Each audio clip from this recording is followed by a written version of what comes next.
عشق قسط ہے تین تحریر نور آصف پری گل بلیک کلر کی شلوار قمیض میں ملبوس تھی جس پر شیشے کا ورک ہوا تھا. سر پر نیٹ کا دوپٹہ اچھی طرح اوڑا ہوا تھا.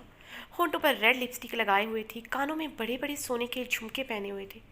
کلائیوں میں چڑاؤ دار کنگن پہنے ہوئے تھے. آنکھوں میں بھر بھر کر کاجل ڈالا ہوا تھا.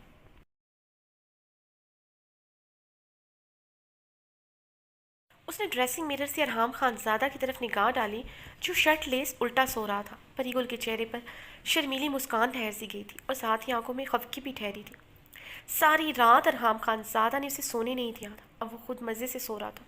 اس کی نیند نہیں پوری ہوئی تھی مگر ارحام کی سختی سے ہدایت تھی کہ وہ صبح اٹھ کر سب کو سلام کرے اور یوں دن چڑھے تک نہ سوئے. خان زادہ جب حویلی نہیں ہوتا تھا تب تو وہ اپنی مرضی کرتی تھی مگر ارحام خان زادہ جب حویلی میں موجود ہوتا تھا تو وہ ارحام کی ناراضگی کے ڈر سے اٹھ جاتی تھی. پری گل نے ایک نظر ارحام کو دیکھا اور دوسرے پل اس کی آنکھوں میں شرارت سی ناچی تھی.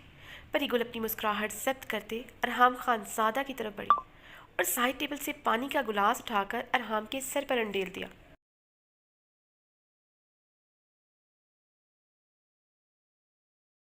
ٹھنڈے پانی سے ارحام ہڑبڑاتا ہوا اٹھا تو پری گل شرارت سے کھلکھلا کر ہنسی تھی. پری ارحام غصے سے چیخا. پری گل ارحام کے غصے کی پرواہ کیے بغیر اپنی ہنسی ہونٹوں میں دبائے بیڈ سے اٹھی. پری گل کو بیڈ سے اٹھتا دیکھ کر ارحام خان زادہ نے پھرتی سے اسے اپنے قابو میں کیا تھا. اسے بیڈ پر پٹکتا وہ اس پر مکمل طور پر حاوی ہوا.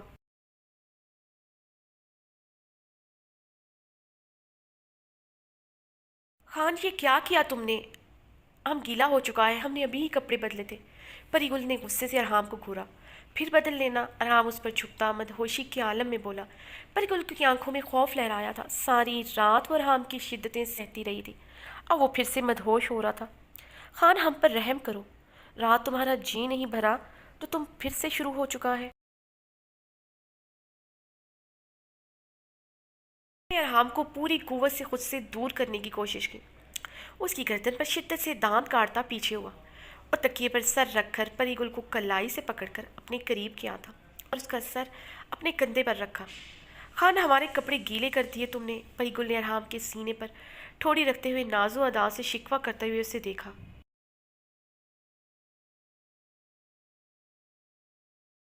پانی تم نے پھینکا تھا گل. ارحام گہرا مسکرایا تھا. اچھی لگ رہی ہو. ارحام نے مسکراتے ہوئے تعریف کی تو پری گل نظریں جھکائے شرما گئی تھی. گل میں سوچ رہا ہوں پریزے 5 سال کی ہو چکی ہے. اب ہمیں بچے کے متعلق سوچنا چاہیے. ارحام کی بات پر پری گل کرنٹ کھا کر اس کے پاس سے اٹھی تھی. کیا ہوا ہے؟ ارحام نے اس کے چہرے پر پھیلی ناراضگی کو دیکھ کر اپنے لب بھینچے تھے. آواز میں بھی سرد پر نمایا تھا.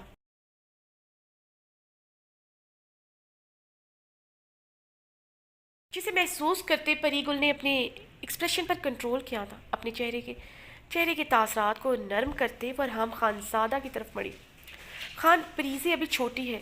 اسے ہمارا ضرورت ہے. میں دوسرے بچے کی ذمہ داری کیسے اٹھاؤں گی؟ پری گل نے ارحام کے اوپر جھکتے اس کے لبوں پر اپنے لب رکھے. ارحام نے غصے سے پری گل کو خود سے دور چھٹکا تھا اور بیڈ سے اٹھ کر واش روم کی طرف بڑھا.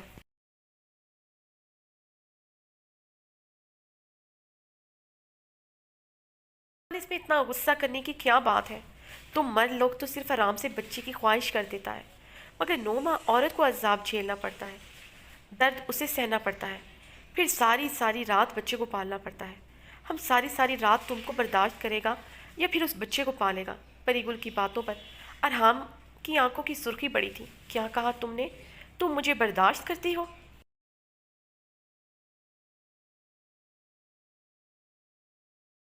ارحام خان زادہ نے اس کی طرف بڑھتے اسے کلائی سے کھینچتے بیڈ سے اتارا تھا. پری گل اس کی سخت گرفت پر سسک کر رہ گئی تھی. وہ زور سے ارحام خان زادہ کی آنی چٹانی سینے سے آ لگی. خان تمہارا سینہ نہیں پتھر ہے. کیوں ہماری جان لینا چاہتا ہے؟ پری گل اپنے ماتھے کو اپنے ہاتھ سے سہلاتے ہوئے بولی. گل بات کو مت گھماؤ. کیا کہا ہے تم نے؟ ارحام نے اس کی آنکھوں میں دیکھتے سرد لہجے میں پوچھا.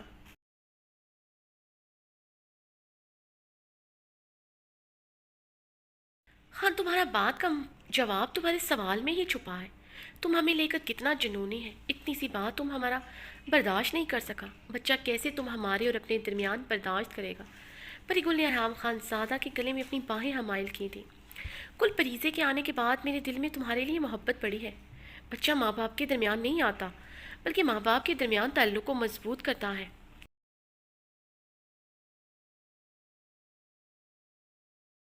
اور مجھے ایک بات بتاؤ، تم نے کب پریزے کو سنبھالا ہے؟ اسے تو ملازماؤں نے پالا ہے۔ ابھی بھی وہ درخشا کے پاس سوتی ہے، جبکہ میں نے تمہیں کہا تھا اسے اپنے پاس سلایا کرو، مگر تم نے میری بات نہیں مانی۔ تم انوکھی عورت نہیں ہو جو بچہ پیدا کرو گی۔ یہاں عورتوں کے 10 بچے ہوتے ہیں، تم دوسرا بچہ پیدا کرنے پر ایسے ریئیکٹ کر رہی ہو جیسے تم کوئی انوکھا کام کرو گی۔ ارحام خان زادہ نے اس کی باہیں اپنی گردن سے دور چھٹکی دی۔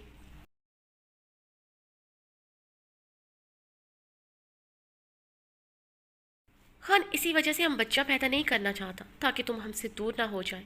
اب دیکھو نا، تم بار بار ہم کو خود سے دور چھٹکتا ہے۔ بچہ آنے کے بعد تم ہم سے لاپرواہ ہو جائے گا۔ پری گل کی انوکھی منطق پر ارحام خان زادہ اس پر تعصب بھری نگاہ ڈالتا واش روم کی طرف بڑھا۔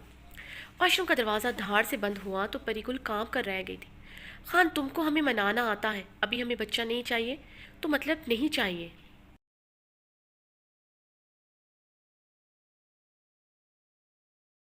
ہم بچہ پالنے اور پیدا کرنے والی مشین نہیں ہے، تم نے کہہ دیا تو بچہ ہو گیا، پریزے ہی کافی ہے۔ ہم جانتا ہے تم پریزے اور مجھ سے بہت محبت کرتا ہے۔ پریزے اور پری گل تمہارا لیے کافی ہے۔ ابھی ہم نے تمہارا ساتھ پوری دنیا گھومنا ہے، خوب عیش کرنا ہے۔ بس ایک بار تم ہمارا بات مان کر داجی سے اپنا حصہ لے لو، پھر ہم تم کو یہاں سے لے کر چلا جائے گا، ہم تمہارے ساتھ شہر رہے گا۔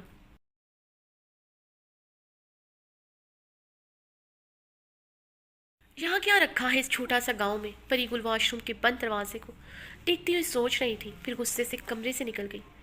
پری گل نے باہر نکلتے ہوئے اتنی زور سے دروازہ بند کیا تھا کہ ارحام خان زادہ جو واش روم میں بنے شیشے کے کیبن میں شاور کے نیچے کھڑا اپنے غصے کو ٹھنڈا کرنے کی کوشش کر رہا تھا،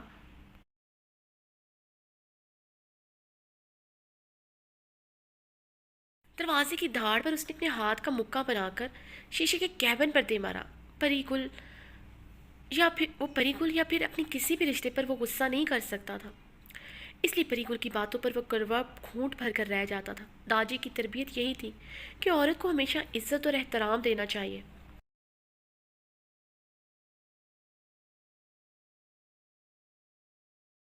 ہر روپ میں صرف عزت دینے کے قابل ہوتی ہے۔ وہ نہیں جانتا تھا ان قریب وہ اپنے اصولوں اور تمام باتوں کو پس پشت ڈال کر وہ اپنے ایسے ہی رشتے کو جو اس کی عزت ہوگی سب سے زیادہ تکلیف دینے والا ہے، جس پر وہ صفاقیت بربریت کے سارے ریکارڈ توڑ ڈالے گا۔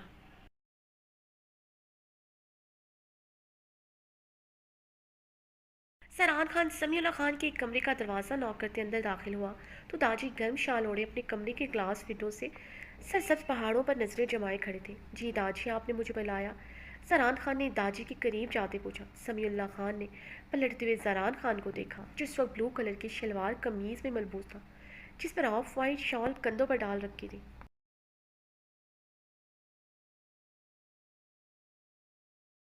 بلو کلر میں اس کی سفید سرخ رنگت مزید نمایاں ہو رہی تھی، گھنی بیڑ اس کے وجیح چہرے کو مزید خوبرو بنا رہی تھی۔ اس وقت کافی بردباری سے ان کے سامنے کھڑا تھا۔ سمیع اللہ خان نے دل ہی دل میں زران خان کی نظر اتاری تھی، تمام پوتوں میں ان کی جان بستی تھی۔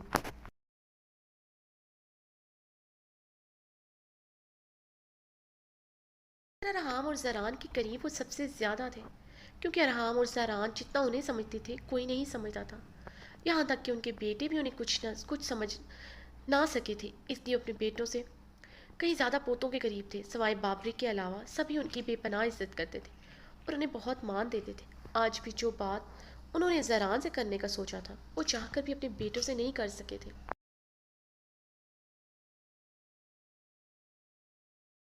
وہ جانتے تھے یہ سچویشن صرف زران خان ہی سنبھال سکے گا۔ داجی، کیا ہوا؟ آپ ٹھیک ہے؟ آپ آج باہر ناشتے پہ بھی نہیں آئے؟ زران خان نے داجی کو کب سے خود کی طرف محویت سے تکتا پا کر کافی نرمی سے پوچھا۔ میں ٹھیک ہوں، مجھے کیا ہونا ہے؟ تمہارا دونوں دادی جب سے اوپر گیا ہے میں زیادہ اچھا ہو گیا ہوں، اب مجھے کچھ نہیں ہونا کیونکہ میری تمام پریشانیوں کی وجہ اوپر چلا گیا ہے، سمیع اللہ نے مسکراتے ہوئے کہا تو زران کے لبوں کو مسکراہٹ چھوا تھا۔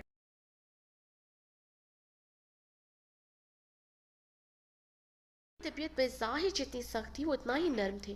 وہ یہ بھی جانتا تھا کہ وہ اپنی پہلی بیوی کو بہت یاد کرتے ہیں جن سے ان کی کوئی اولاد بھی نہ تھی۔ لیکن پھر بھی وہ آخر تک ان کی بہت عزت کرتے تھے، بہت محبت کرتے تھے۔ بیٹھو، تاجی نے زران خان کو کمرے میں پڑے ہوئے صوفے پر بیٹھنے کا اشارہ کیا۔ زران خان نے صوفے پر بیٹھتے ہوئے تاجی کو غور سے دیکھا، جو کافی سنجیدہ ہو چکے تھے۔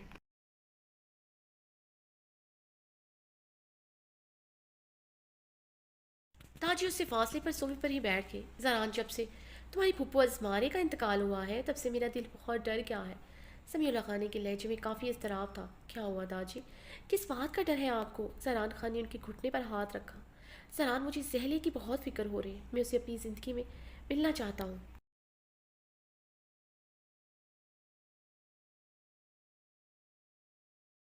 پرسوں سے اپنے دل پر پتھر رکھا ہوا تھا، مگر جب سے اسمارے کا انتقال ہوا ہے مجھے لگتا ہے جیسے میں زہلے کو بھی ہمیشہ کے لیے کھو دوں گا۔ میں اسے دیکھ کے بغیر اس دنیا سے نہ چلا جاؤں کہیں۔ سمیع اللہ کی بات پر زران خان تڑپ اٹھا تھا۔ کیسی باتیں کر رہے ہیں تاجی؟ آپ کو کچھ نہیں ہوگا، آپ بہت لمبی عمر پائیں گے۔ زران خان کی بات پر وہ مسکرائے تھے۔ زران، تمہارے بابا اور چچا زہلے کا نام بھی سننا پسند نہیں کرتے، اس لیے میں تم سے یہ سب کہہ رہا ہوں۔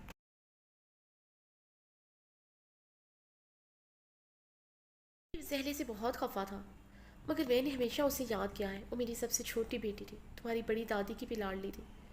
اسے پڑھنے کا بہت شوق تھا، اس لیے ہم نے اس کی یونیورسٹی میں داخلہ کروایا تھا، مگر اس نے اپنی مرضی سے نکاح کر لیا۔ جب مجھے پتہ چلا تو میں نے تمہارا چچا اور تمہارے بابا کی مخالفت کے باوجود اس کا دوبارہ سے نکاح ادھر حویلی سے کر کے ہمیشہ کے لیے رخصت کر دیا۔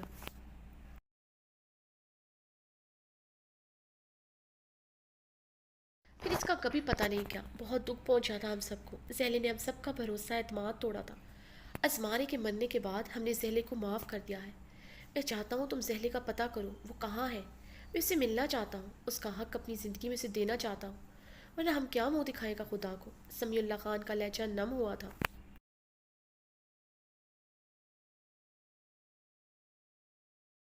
خان خان نے ان کے گھٹنے پر نرمی سے ہاتھ رکھا۔ آپ فکر نہ کریں داجی، میں زہلے پھپھو کا پتہ لگا لوں گا۔ آپ کا فیصلہ بالکل ٹھیک ہے، آپ فکر نہ کریں، میں بابا اور چچا سے بھی بات کروں گا۔ زاران نے انہیں تسلی دیتے ہوئے کہا۔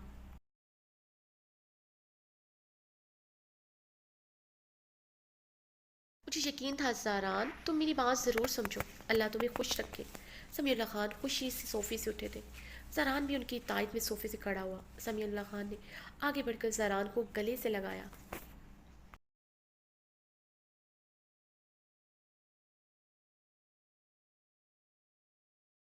زران خان اسلام آباد کی ایک ہاؤسنگ سوسائٹی میں داخل ہوا تھا۔ اس کے ساتھ ایک اور گاڑی بھی تھی جس میں اس کے 2 کارڈ تھے۔ وہ جب سے حویلی سے آیا تھا سہل خاتون کے بارے میں ہی پتہ کر رہا تھا۔ 2 دن سے ان کے متعلق مکمل تحقیق کر رہا تھا۔ کل ہی اسے پتہ چلا تھا پاشا ہمدانی سے نکاح کے بعد امریکہ چلی گئی تھی۔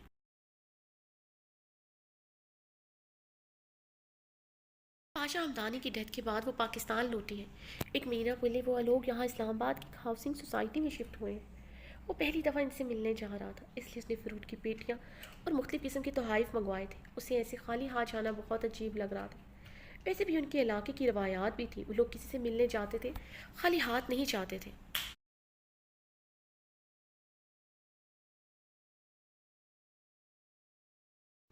اور بیٹی یا بہن یا پھپھو کے گھر تو خالی ہاتھ جانے کا سوچ بھی نہیں سکتے تھے۔ ازماری پھپھو کے گھر جانے میں بھی سمیع اللہ خان فروٹ اور تحائف کافی تعداد میں بھجوا دیتے۔ زران خان کی گاڑی ایک گھر کے باہر آ کر رکی، جو ایک کنال پر مشتمل تھا، جو تھوڑا پرانا تھا مگر کافی اچھا تھا۔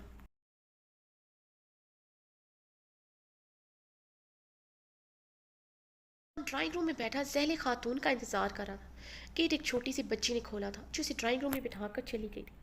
تھوڑی دیر ڈرائنگ روم میں ایک خوبصورت نگوش کی حامل خاتون داخل ہوئی جس نے بہت اچھی طرح سر پر دوپٹہ جما کر رکھا تھا۔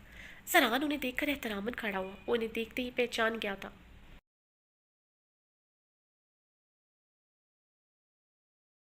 گھر چھوڑ کر گئی تھی، وہ اس وقت 8 سال کا تھا اور ان کے ساتھ کافی اٹیچ بھی تھا۔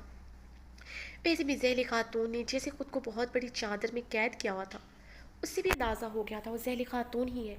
زران کی ماں اور بہنیں ایسے ہی تو غیر مردوں کے سامنے خود کو ڈھانپ کر رکھتی تھی۔ زران کے لب ہلکا سا مسکرائے تھے۔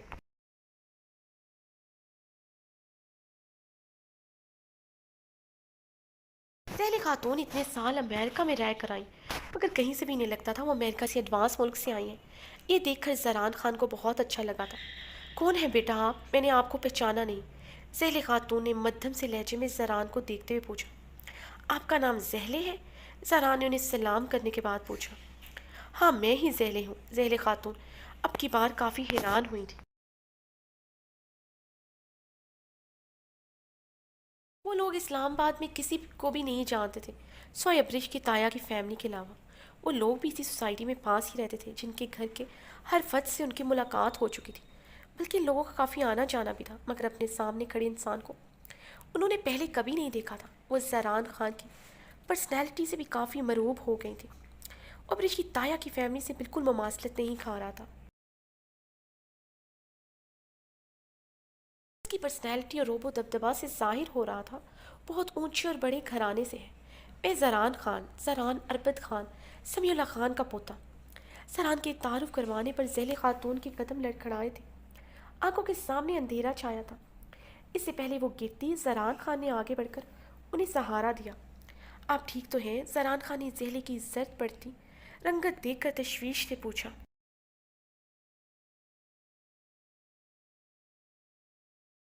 تم زاران ہو؟ زہرے نے بہرائے لہجے میں پوچھا۔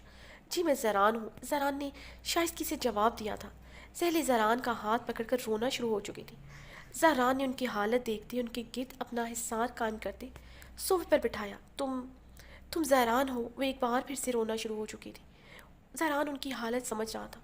اسے تکلیف بھی ہوئی تھی، کوئی اتنا عرصہ امریکہ میں رہتا رہا، کبھی زہلے خاتون سے ملنے کا نہیں سوچا۔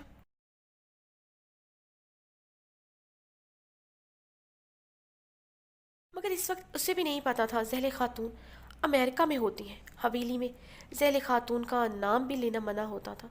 اربت خان اور درید خان تو زہل خاتون کا نام سنتے ہی بھڑک اٹھتے تھے۔ وہ صوفے پر بیٹھی کافی دیر تک روتی رہی۔ زران خاموشی سے ان کے پاس بیٹھا رہا۔ کافی دیر بعد ان کا جی ہلکا ہوا تو انہوں نے زران کا ہاتھ تھام کر اس کی ہاتھ کی پشت کا بوسہ لیا۔ سران تمہیں یاد ہوگی جب میں حویلی سے رخصت ہوئی تھی، تم 8 سال کے تھے۔ زہلے نے اپنی آنکھیں دوپٹے سے خشک کرتے ہوئے کہا۔ انہیں ابھی تک یقین نہیں آ رہا تھا ان کے پاس بیٹھا شخص زران ہے، ان کا بھتیجا ہے جسے وہ بہت محبت کرتی تھی۔ انہیں تو پورا یقین تھا وہ اپنی زندگی میں کبھی حویلی کے کسی فرد سے نہیں مل سکیں گے۔ جی پھپھو مجھے یاد ہے، زران نے آہستگی سے کہا۔ پھر سے رونا شروع ہو گئی تھی۔ بابا بابا کیسے ہیں؟ زہلے نے اپنے آنسو صاف کرتے کانپتے لہجے میں پوچھا۔ وہ بالکل ٹھیک ہے، انہوں نے ہی مجھے بھیجا ہے۔ زران کے مسکرا کے بتانے پر وہ بے یقین ہوئی تھی۔ زران نے ان کا ہاتھ تھام کر مسکراتے ہوئے انہیں یقین دلایا تھا۔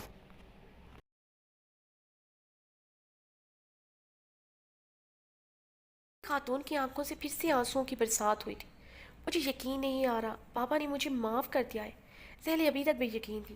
زران مسکراتے ہوئے انہیں داجی کے متعلق بتانے لگا۔ زہلے روتی جاتی تھی اور گھر کے باقی افراد کے متعلق پوچھنے لگی۔ زران سے ہی اسے پتہ چلا ان کی والدہ اور بڑی بہن اب اس دنیا میں نہیں ہے۔ ذیل خاتون کے لیے یہ بہت تکلیف تھا۔ وہ زران کے پاس بیٹھی بہت دیر تک روتی رہی۔ زران خان ان کے پاس بیٹھا کافی دیر تک انہیں تسلی دیتا رہا۔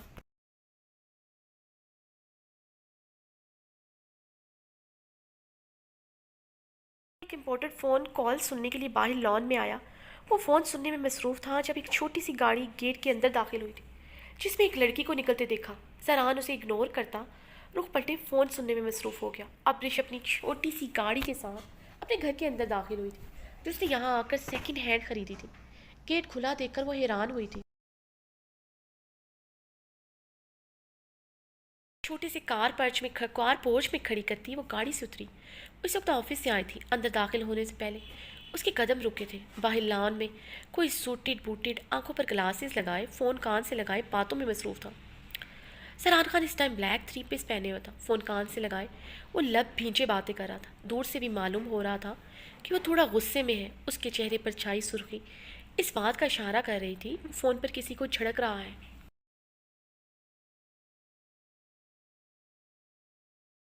کون موصوف ہے؟ ابرش نے اسے تیکھی نظروں سے دیکھا۔ ان کے کپڑوں اور پرسنالٹی سے اندازہ ہو گیا تھا وہ کوئی عام انسان نہیں ہے۔ گیٹ کے باہر اس نے بہت بڑی لینڈ کروزر بھی کھڑی دیکھی تھی اور ایک گاڑی بھی کھڑی دیکھی تھی جس میں 2 گارڈز بھی بندوق کے لیے کھڑے تھے۔ پتہ نہیں کیوں اپنے سامنے کھڑا انسان اسے بالکل پسند نہیں آیا تھا۔ ایک تو وہ کافی غصے میں تھا، اسے غصیلے مرد بالکل نہیں پسند تھے۔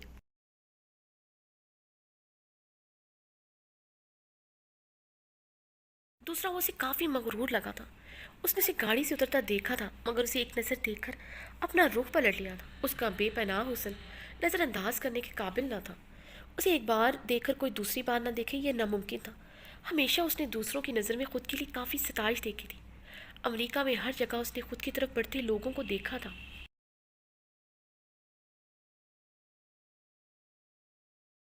اس کی خوبصورتی سے متاثر ہو کر اس کی طرف بڑھتے جنہیں وہ نظر انداز کر دیتی تھی، کیونکہ مرد ذات سے اسے نفرت تھی اور محبت سے تو اسے ویسے ہی نفرت تھی۔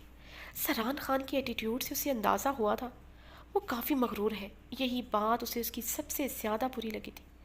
یہ تایا ابو کے کوئی جاننے والے ہیں کیا؟ اب رشا باقاعدہ گھورتے ہوئے اس کا موازنہ کر رہی۔ زران خان کو فون پر بات کرتے کسی کی نظروں کا ارتکاز خود پر محسوس ہوا تو زران نے رخ پلٹتے سامنے نگاہ ڈالی تھی۔ وائٹ کیپری کے ساتھ، یلو سٹائلش سے شارٹ کرتے کے ساتھ، بغیر دوپٹے کے ساتھ کوئی محترمہ سینے پر ہاتھ باندھے اسے دیکھ کم گھور زیادہ رہی تھی۔ زران اس کے خطرناک ایکسپریشن پر چونکا تھا۔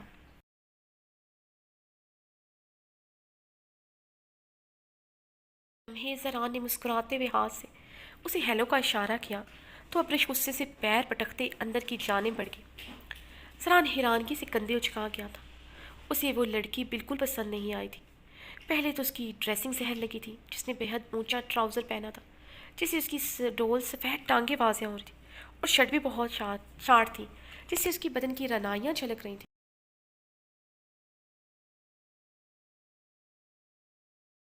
اسے حیرانگی بھی ہوئی کہ یہ ذیل خاتون کی کون ہے۔ ذیل خاتون نے سر سے پاؤں تک چادر اوڑھ رکھی تھی، اور یہ محترمہ تھی جسے ہوش نہ تھا، وہ جو کبھی کسی لڑکی پر دوسری نگاہ ڈالنا پسند نہ کرتا تھا، مگر اس لڑکی کی ڈریسنگ کی وجہ سے وہ نہ چاہتے ہوئے بھی اسے دیکھنے پر مجبور ہو گیا تھا۔ زران کے چہرے پر اب بھی ناگواری کی کیفیت تھی جسے وہ چھپاتا اندر کی جانب بڑھا۔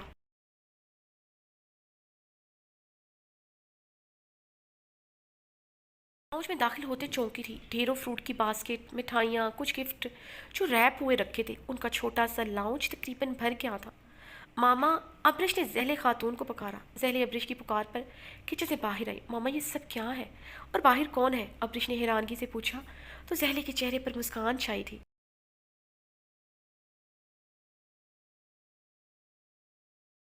ابرش یہ سب زران لے کر آیا ہے، ذیل نے خوشی سے چہکتے ہوئے بتایا۔ ابرش ذیل خاتون کو اتنا خوش دیکھ کر حیران ہوئی تھی۔ کون زران؟ زران؟ ابرش نے ناسمجھی سے پوچھا۔ زران میرا بھتیجا، بھابا نے بھیجا ہے اسے، انہوں نے ہمیں بلوایا ہے، وہ ہمیں لینے آیا ہے۔ ذیل کے بتانے پر ابرش کے چہرے پر ناگواری کا تاثر ابھرا تھا، چہرہ غصے سے سرخ پڑا۔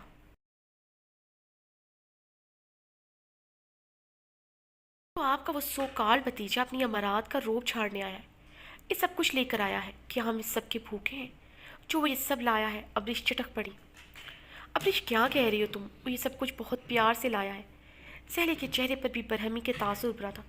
ابرش کی بدتمیزی پر ان کا پارا ہائی ہوا، وہ غصے سے ابرش کی طرف بڑھی۔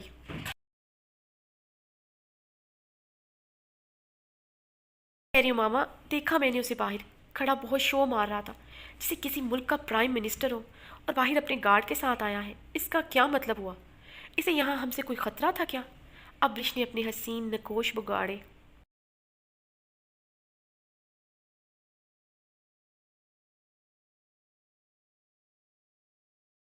آہستہ بولو، وہ سن نہ لے، سہلے نے اسے ٹوکا۔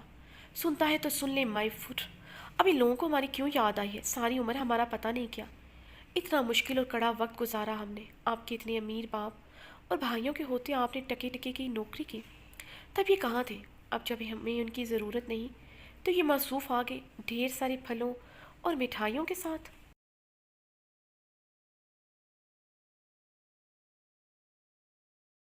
لگتا ہے آپ سے آپ کے حصے کی جائیداد پر دھوکے سے سائن کروانے کا ارادہ ہے۔ ماما کہہ دیں اس پرنس چارمنگ سے آپ اس کے ساتھ نہیں جائیں گے، اور یہ فروٹ اور مٹھائیاں بھی اپنے ساتھ لے جائیں، راستے میں صدقہ خیرات کر لیں، ہمیں اس کی خیرات کی ضرورت نہیں۔ وہ یہ سب کسی مستحق کو دے گا تو اس پر اس کی خدا کی سلامتی بنی رہے گی، پھر اسے اپنے ساتھ گارڈز رکھنے کی ضرورت نہیں پڑے گی۔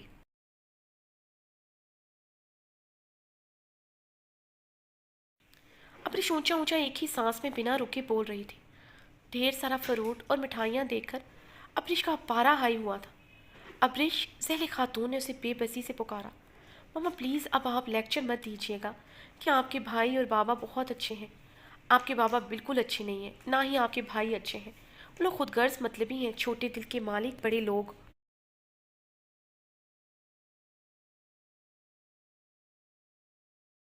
یہ غلطی معاف نہ کر سکے، مجھے تو سمجھ نہیں آتا خدا ایسے لوگوں کو کیسے اتنا نواز دیتا ہے جو اس قابل بھی نہیں ہوتے، کم ظرف لوگ، سطحی خود غرض مطلبی لوگ۔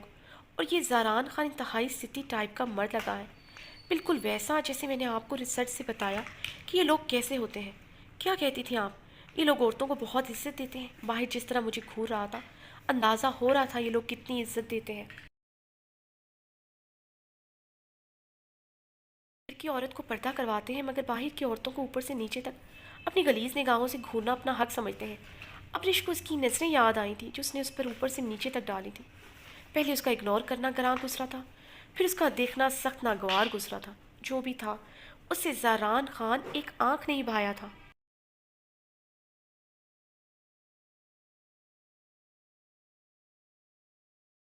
آپ تو بتاتی تھی آپ کے بھائی اور بابا بہت بہادر ہیں، آپ کے علاقے کے لوگ بہت بہادر ہیں، مگر یہ موصوف تو بہت ڈرپوک واضح ہیں، اپنے ساتھ گارڈز لے کر پھرتے ہیں، اجڑ گوار سنکی جاہل۔ ہاں، ابرش نے غصے سے بولتے ہوئے ذہل خاتون کو دیکھا جو سرخ رنگت کے ساتھ داخلی دروازے کی طرف نگاہ کیے سانس روک کے کھڑی تھی۔ ابرش نے ان کی نظروں کے ارتکاز میں دیکھا تو اس کا رنگ بھی سرخ پڑا تھا۔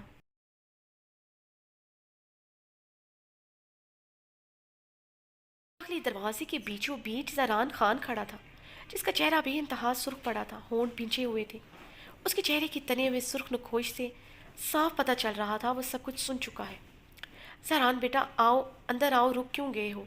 ذیل شرمندگی سے بولی۔ ابرش رخ موڑ کر کھڑی ہو گئی تھی، سامنے کھڑے انسان کے ایکسپریشن دیکھ کر ایک لمحے کے لیے اس کے دل کی دھڑکن معدوم ہوئی تھی۔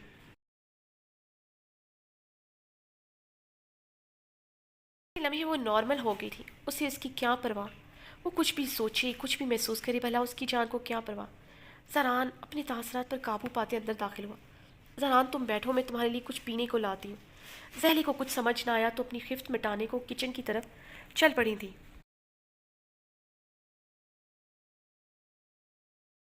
زران کو ایک نظر دیکھتے اسے نظر انداز کرتے آگے کی جانب بڑھی تھی، مگر اگلے ہی لمحے اس کی وحشی گرفت میں اپنی کلائی دیکھ کر ابرش کی آنکھیں خطرناک حد تک کھل گئی تھی۔ وہ پھٹی پھٹی نگاہوں سے اسے دیکھ رہی تھی۔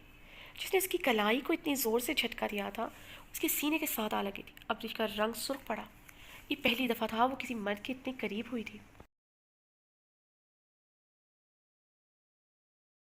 ملک میں بھی اس نے کسی کو اتنے قریب نہیں آنے دیا تھا، لیکن اس کی کلائی جھٹکے سے کھینچنے پر وہ جس طرح اس کے سینے کے ساتھ لگی تھی ابرش کو خفت میں مبتلا کر گیا تھا، مگر مقابل کو اندازہ نہ تھا وہ کس پوزیشن میں اس کے سینے کے ساتھ ٹچ ہوئی ہے، کیونکہ اس کی آنکھوں میں غصے کی شدید لہریں دکھائی دے رہی تھی جس سے اس کا سنجیدہ چہرہ مزید سنجیدہ ہو چکا تھا۔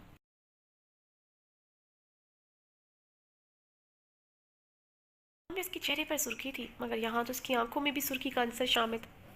اس نے اس سے پہلے کبھی کسی مرد کی سرخ آنکھیں نہیں دیکھی تھی۔ زندگی میں پہلی مرتبہ ابریش کو کسی سے خوف محسوس ہوا تھا۔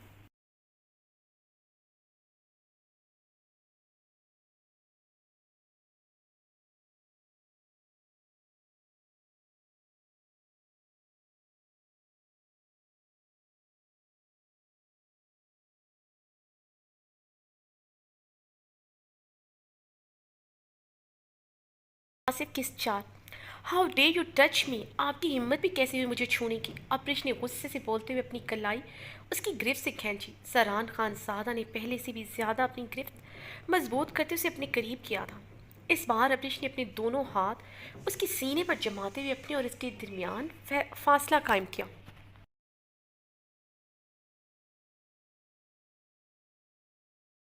تم جتنی بدتمیز ہو، تمہارے منہ سے آپ سن کر میں حیران ہوا ہوں۔ زران طنزیہ مسکرایا۔ چھوڑو مجھے۔ ابرش نے غصے سے پوری قوت سے اپنی کلائی اس کی گرفت سے کھینچی تھی جسے وہ چھوڑنے کو تیار ہی نہ تھا۔ ہم لوگ اجڑ گنوار جاہل سنکی ہیں، تو تمہیں چھونے کے لیے ہمت کا ہونا ضروری نہیں بلکہ سنکی اور گوار ہونا ہی کافی ہے۔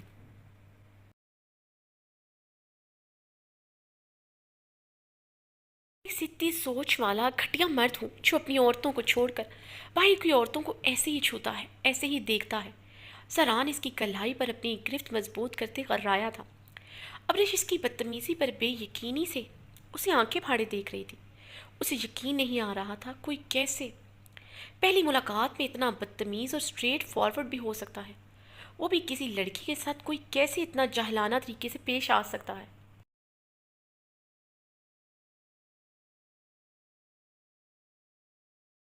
وہ جو اس کے متعلق سوچ رہی تھی وہ ایک بات سچ ثابت کر چکا تھا۔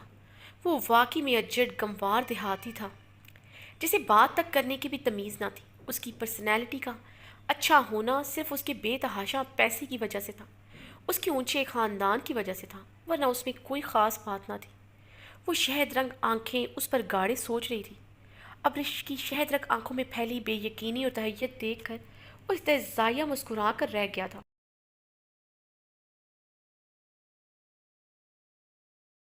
تو اس نے اجڑ گنوار اور ستی ٹائپ مرد کی آج اچھی طرح پہچان کرنی تھی تاکہ آئندہ یہ بدتمیز لڑکی کسی کے متعلق بات کرتے ہوئے 100 بار سوچے۔ وہ اسے معاف کرنے کا ارادہ نہ رکھتا تھا۔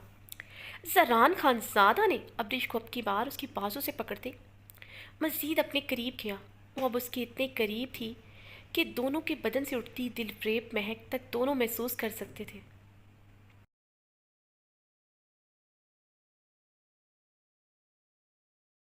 ابریش نے اپنی شہد رنگ خوبصورت بڑی بڑی آنکھیں زران خان زادہ کے وجیح چہرے پر جمائی ہوئی تھی، جس پر تیش و اشتعال واضح طور پر دکھائی دے رہا تھا۔ ابریش خوف سے جھرجھری لے کر رہ گئی۔ وہ اس کی آنکھوں میں چھائی اپنے لیے ناگواری اور ڈھیر ساری ناپسندیدگی محسوس کر چکا تھا، اور یہ بھی کہ اس کے بولے گئے اپنے لفظوں پر مزید اپنا یقین پختہ کر چکی ہے۔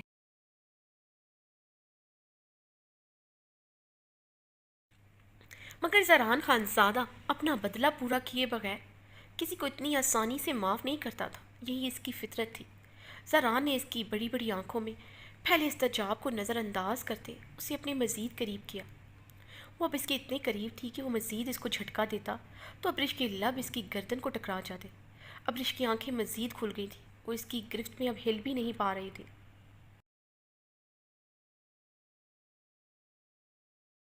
اس سے پہلے وہ اس کی بدتمیزی پر اس کے 14 طبق روشن کرتی زران خان زادہ کی سور پھونکتی دہشتناک آواز اس کے کانوں سے ٹکرائے۔ باہر کی عورت میں دیکھنے کے لیے کچھ تو خاص ہونا چاہیے، اور تمہیں خدا نے حسن کی دولت سے مالا مال کیا ہے۔ زران خان زادہ اس کے بدن پر اپنی گہری نظریں جمائے بولا۔ ابرش اس کی نگاہوں کا مرکز محسوس کر کے کان کی لوؤں تک سرخ پڑی تھی۔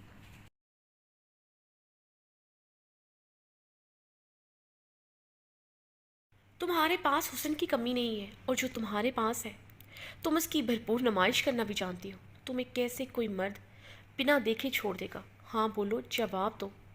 زران ابھی بھی اس کے بدن کو اپنی شعلہ بار نگاہوں کی گرفت میں لیے ہوئے تھا۔ اس کا بازو ابھی بھی اس کی وحشی گرفت میں تھا۔ اس نے ایک بار بھی ابرش کے چہرے پر نظر نہیں ڈالی تھی۔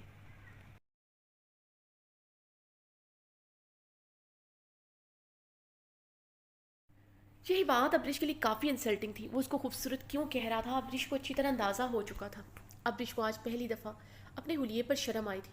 تم نے میرے بارے میں جو کہا مجھے فرق نہیں پڑا، کیونکہ تم جیسی لڑکی کی میرے نزدیک کوئی اہمیت نہیں جسے بات کرنے کی تمیز نہ ہو۔ مگر تم نے میرے گھر والوں کے بارے میں جو کہا ہے وہ میں برداشت نہیں کر سکتا۔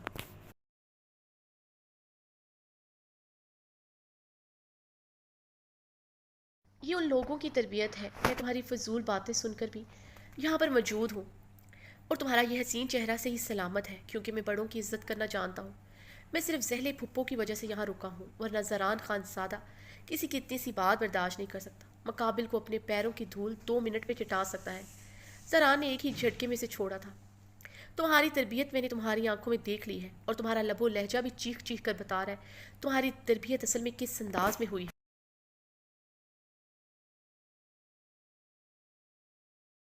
جس طرح تم عورتوں کو دیکھتے ہو اس سے بھی پتہ چلتا ہے تم کہاں سے بلانگ کرتے ہو۔ تمہیں بات کرنے کی تمیز تو دور کی بات دیکھنے کی بھی تمیز نہیں ہے۔ ابرش نے اس کی آنکھوں میں دیکھتے ہوئے جوابی کارروائی کرتے اپنا حساب برابر کیا تھا۔ اس کی آج تک کسی نے اتنی انسلٹ نہیں کی تھی جتنی سامنے کھڑے اس انسان نے 2 منٹ میں کر دی تھی۔ وہ طحین و خجالت کے مارے بھڑ بھڑ جل رہی تھی۔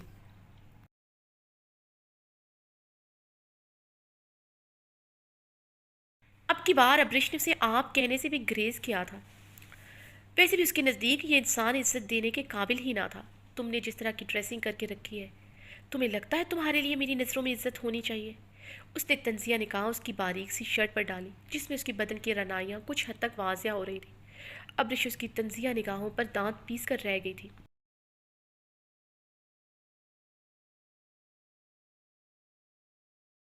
جی کیا تھا اسے اپنے گھر سے دھکے دے کر نکال دے، مگر باہر کھڑے گارڈ نے اس کی سوچوں پر پانی پھیر دیا تھا۔ شاید یہ گارڈ لایا ہی اس لیے ہے۔ ابرش نے اس کے سرخ و سفید چہرے پر نظریں جمائے دانت پیسے تھے۔ اچھا چھوڑو یہ بتاؤ، ابھی تم باہر سے آ رہی ہو، مجھے بتاؤ تمہیں دیکھ کر کتنے لوگوں نے نظریں جھکائی تھی؟ زران کے سوال پر اس کا سرخ چہرہ لہو چھلکانے لگا۔ اس نے آج سے پہلے تو یہ بات کبھی سوچی ہی نہیں تھی۔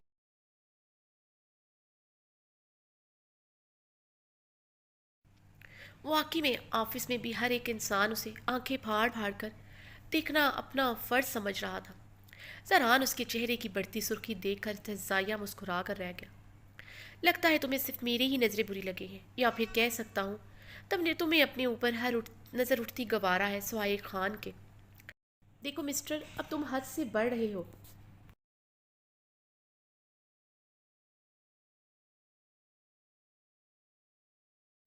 اپریش نے اس کی طرف انگشت شہادت کی انگلی اٹھاتے اس کی بات کاٹی۔ تمہارے امریکہ میں ہوتا ہوگا، وہاں نکاح کے بغیر لوگ رہ لیتے ہیں، مگر یہاں باپ کی رضامندی کے بغیر نکاح کرنے کو بھی جائز نہیں سمجھا جاتا۔ زاران نے اس کی انگلی اپنے ہاتھ سے پکڑ کر نیچے کی تھی اور نظروں میں واضح اشارہ دیا تھا۔ اب اس نے ایک بار اور انگلی اٹھائی تو توڑ دے گا۔ اب رش بے بسی کے احساس سے لب کچل کر رہ گئی۔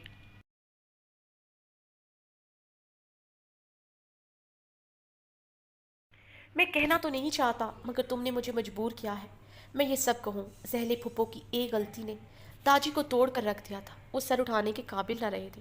یہاں آج بھی ایک عورت کے نکاح کا حق اس کے باپ بھائیوں کو ہے۔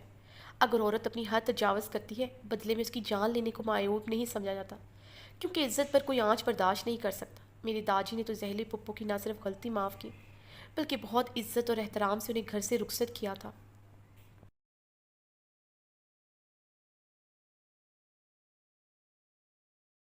انگلی تک اٹھانے نہ دی کسی خون پر۔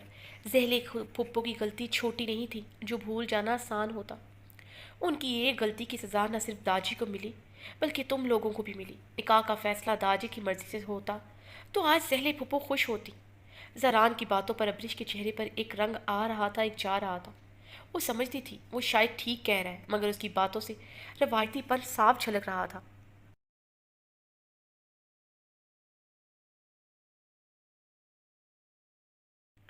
ابرش کے نزدیک وہ واقعی میں ایک ضدی مرد تھا جو آج بھی فرسودہ روایات میں جکڑا ہے۔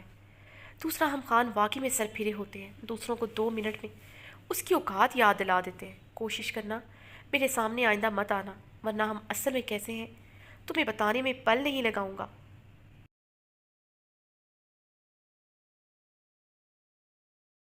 میں روز صدقہ خیرات دیکھ کر ہی گھر سے باہر نکلتا ہوں، مگر صرف آج دینا بھول گیا تھا، اور آج ہی میرا تم سے پالا پڑ گیا۔ زاران خان اپنی بات مکمل کرتا رکا نہیں تھا، لمبے لمبے ڈگ بھرتا چلا گیا۔ اس کی بھاری قدموں کی دھمک ابرش کو کانوں تک سنائی دے رہی تھی۔ اس کا غصہ تو اس کی قدموں کی بھاری دھمک میں بھی جھلک رہا تھا۔ اتنا غصیلا مرد اس نے زندگی میں پہلی مرتبہ دیکھا تھا۔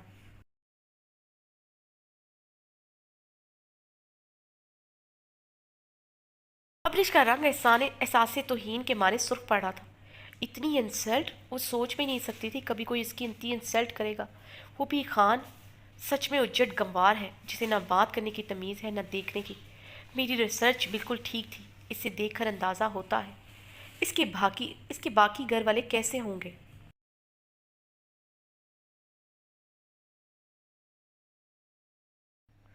وعدہ ہے میرا تم سے زران خان زادہ، میں کبھی تمہارے سامنے نہیں آؤں گی۔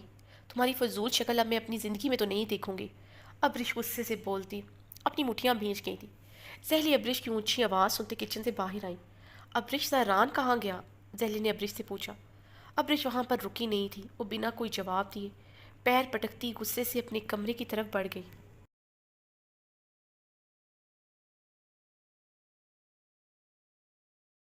زران کا اپنے فلیٹ میں آنے کے بعد بھی غصہ اتر نہیں رہا تھا۔ وہ زہل خاتون کو لیے بغیر ہی آ گیا تھا۔ کچھ دن پہلے امپورٹنٹ کانٹریکٹ ان کے ہاتھ سے نکل گیا تھا، کمپنی میں ایک بہت پرانے وفادار امپلائی نے ان لوگوں کو چیٹ کیا تھا۔ ان کسی کانٹریکٹ کی تمام پرسنل ڈیٹیلز اس نے کسی دوسری کمپنی کو فراہم کی تھی۔ اسے یہی خبر آج ملی تھی۔ وہ جو پہلے ہی تپا ہوا تھا، ابرش کی باتوں پر اسے مزید غصہ آ گیا تھا۔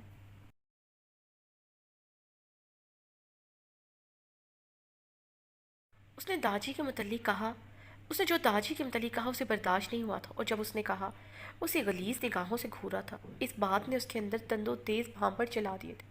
وہ جس حلیے میں تھی، اس کی نظریں بے اختیار اس پر ٹھہر گئی تھیں۔ پہلی نظر بے اختیار اٹھی تھی، دوسری نظر میں صرف اس کے لیے ناگواریت اور ناپسندیدگی تھی، جسے پتہ نہیں وہ کیا سمجھ بیٹھی تھی۔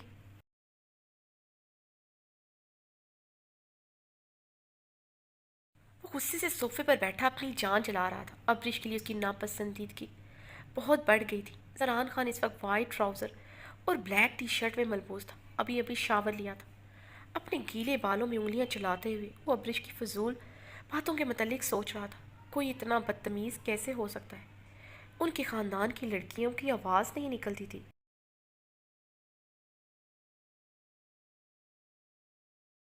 یہی نہیں تھا وہ کوئی دقیانوسی مرد تھا۔ عابیر اس کی بہن ہر ٹاپک پر اس سے بات کر لیتی تھی، یہاں تک کہ اس کا نکاح نہ ہوتا تو اسے امریکہ کی یونیورسٹی میں تعلیم دلوانے کا ارادہ رکھتا تھا۔ مگر اس کی گھر کی عورتیں کب ایسے چیخ چیخ کر غیر مردوں کے متعلق بات کرتی تھی، وہ بھی بنا سوچے سمجھے کسی کے کردار کے بخیو دھرنا۔ زران نے اپنے انابی لب سختی سے اپنے دانتوں میں پیوست کیے۔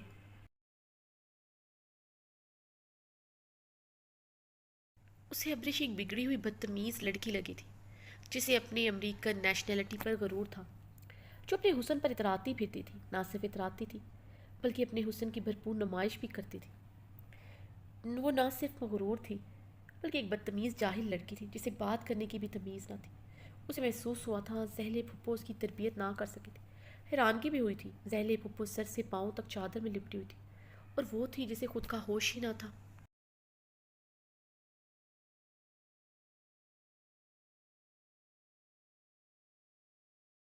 وہ اس بدتمیز جاہل لڑکی کے متعلق مزید سوچنا نہیں چاہتا تھا۔ وہ اتنی امپورٹنٹ نہیں تھی کہ زران خان زادہ اس کے متعلق سوچ کر اپنا وقت برباد کرتا۔ اس کا ایک ایک منٹ قیمتی تھا۔ اس نے غصے میں اپنا لیپ ٹاپ آن کیا، اپنے آفس سے ریلیٹڈ کام کرنا شروع کر دیا۔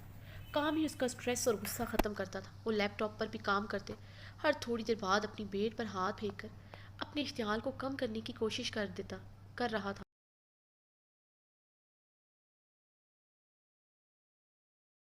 لڑکی کی زبان کافی زہریلی تھی۔ زران کے کانوں میں پھر سے اس کے الفاظ گونجے تھے۔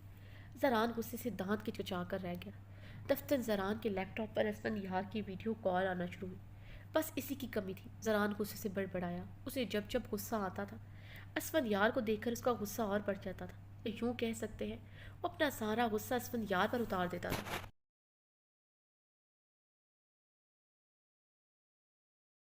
اس لیے اب اس کے فون پر جھنجھلا کر رہ گیا۔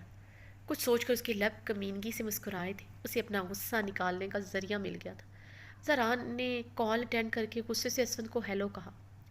اسفند یار زران کو غصے میں دیکھ کر چونکا تھا۔ دوسرے ہی پل وہ گہری سانس بھر کر رہ گیا تھا۔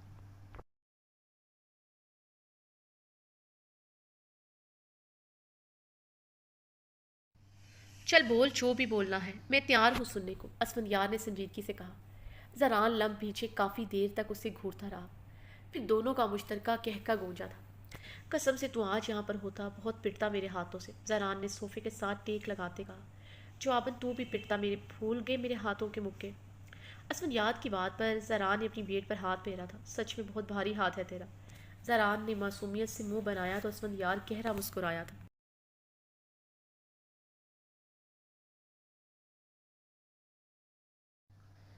زران کے لب بھی مسکراہٹ میں ڈلے تھے۔ جتنا بھی غصہ ہو اسفند یار کو دیکھ کر اتر جاتا تھا۔ اب بتا کیا مسئلہ ہے؟ کیا تم اس کانٹریکٹ کو لے کر پریشان ہو جو تمہارے ہاتھوں سے نکل گیا؟ اسفند یار سنجیدہ ہوا تھا۔ نہیں، میں بزنس کے نقصانات کا زیادہ نہیں سوچتا۔ مجھے غصہ سرفراز پر ہے جس نے ہمیں دھوکہ دیا، اب ساری عمر جیل میں سڑے گا۔ ایسا کیس بناؤں گا میں اس پر، کبھی جیل سے باہر نہیں نکل سکے گا۔ زران کی آواز میں غراہٹ نمایاں تھی۔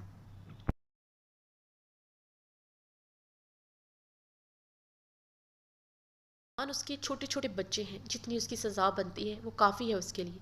اسفند یار نے زران کے غصے سے سرخ چہرے کو دیکھتے تحمل سے اسے سمجھانے کی کوشش کی۔ یہ بات اسے سوچنی چاہیے تھی، ہماری کمپنی کی طرف سے اسے گھر اچھی سیلری، یہاں تک کہ گاڑی تک ملی ہوئی تھی۔ کس مجبوری کے تحت اس نے یہ کیا؟ اب اس کی لالچ کو ڈیفینڈ نہ کرنا میرے سامنے، ورنہ بہت برا پیش آؤں گا۔ زران نے غصے سے تنبیہ کی۔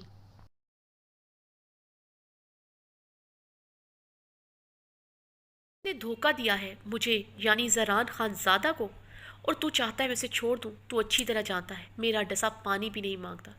میں اسے نہیں چھوڑوں گا، زران انگاروں کی تپش لیے بولا۔ اسفند زران کی بات پر لب بھیج گیا تھا۔ وہ جانتا تھا زران جو کہتا ہے وہ کرتا ہے۔ وہ اپنی بات اور ارادوں کا بہت پکا تھا، اسے سمجھانا بیکار تھا، الٹا وہ اسی کے ساتھ ہی الجھ پڑتا۔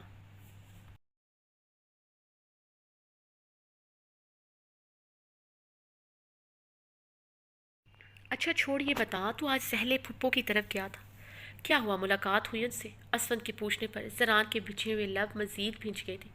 زران نے جھنجھلاتے ہوئے ٹیبل پر مکہ دے مارا۔ اب کیا ہوا؟ اسفند زران کا چہرہ دیکھ کر پوچھنے لگا، جو یکدم ہی سرخی چھلکانے لگا تھا۔ زران نے ایک ایک بات اس کے گوش کو ازار دی تو اسفند نے بہت مشکل سے اپنی مسکراہٹ دبائی۔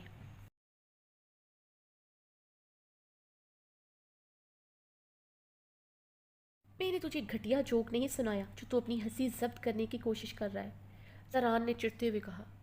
مجھے تو بس اسی وجہ سے ہنسی آ رہی ہے، محترمہ کو خان سے کیوں الرجی ہے؟ اسفند اب کی بار کھل کر مسکرایا تھا۔ یکدم اسفند کی آنکھوں کے سامنے ابریش کا چہرہ آیا تھا۔ اس کے مکمل تعارف پر اس کے حسین چہرے پر ناگواری کے تاثرات چھائے تھے۔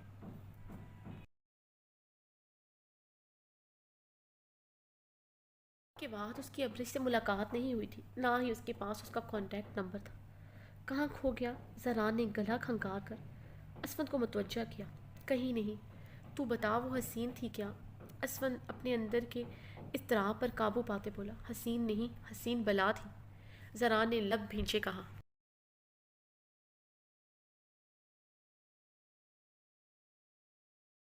کیا واقعی حسین تھی؟ اسفند کی آنکھوں میں چمک ابری، لہجہ شرارتی ہوا۔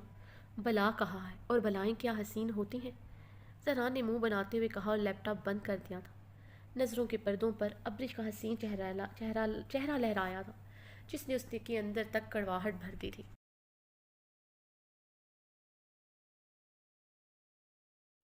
آج ایک ہفتہ ہونے کو آیا تھا زہلے نے ابرش سے بات نہیں کی تھی۔ ابھی بھی وہ آفس سے آتے ہی کچن میں کھڑی زہلے خاتون کے ساتھ پیچھے سے لپٹ گئی۔ پچھلے ایک ہفتے سے وہ ان کی بے رخی سہ رہی تھی۔ وہ اس کے گھر میں موجود ہونے پر کمرے سے باہر ہی نہ آتی تھی۔ ابرش کو لگا تھا وہ ہمیشہ کی طرح ایک دو دن بعد ٹھیک ہو جائیں گی، مگر اس بار ان کی ناراضگی طویل ہوتے دیکھ کر آج وہ انہیں منانے آئی تھی۔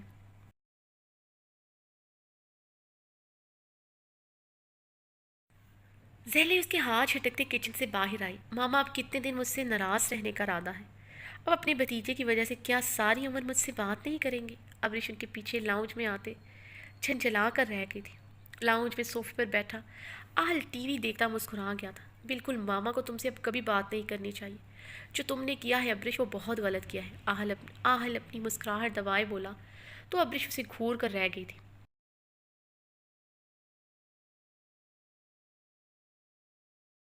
آہل شرم کرو، تم مزید آگ مت لگاؤ، اور کتنی بار کہا ہے مجھے آپ ہی کہہ کر پکارا کرو۔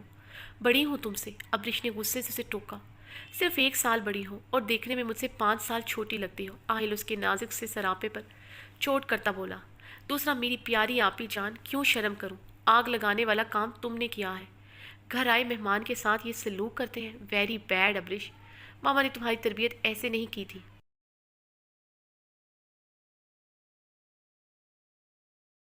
آہل میں تمہاری جان لے لوں گی، اب تم نے مزید بکواس کی۔ آہل کو نان سٹاپ بولتا دیکھ کر ابریش غصے سے چیخی۔ کیا غلط کہہ رہا ہے وہ؟ بالکل ٹھیک کہہ رہا ہے، تم نے مجھے بہت شرمندہ کیا ہے۔ میں نے تمہاری ایسی تربیت تو نہیں کی تھی کہ تم گھر آئے مہمان کے لیے یہ نازیبا الفاظ سے استعمال کرو۔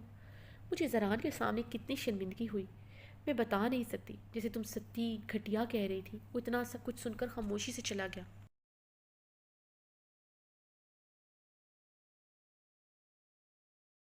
ہوتی ہے تربیت جو میرے بابا نے اس کی اور میری تربیت بھی اس نے دیکھ لی۔ زہلے خاتون نے ابرش کو تنزیہ نگاہوں سے دیکھا۔ زہلے خاتون کی بات پر ابرش غصے سے لب بھیج گئی تھی۔ وہ اب زہلے کو کیا بتاتی، ان کا وہ بھتیجا اسے کتنی باتیں سنا کر گیا ہے، جس تربیت پر وہ فخر کر رہی ہیں، کیسے بنا لحاظ کے اس پر طنز کے تیر چلا کر گیا ہے، اور اس کے دیکھنے کے انداز پر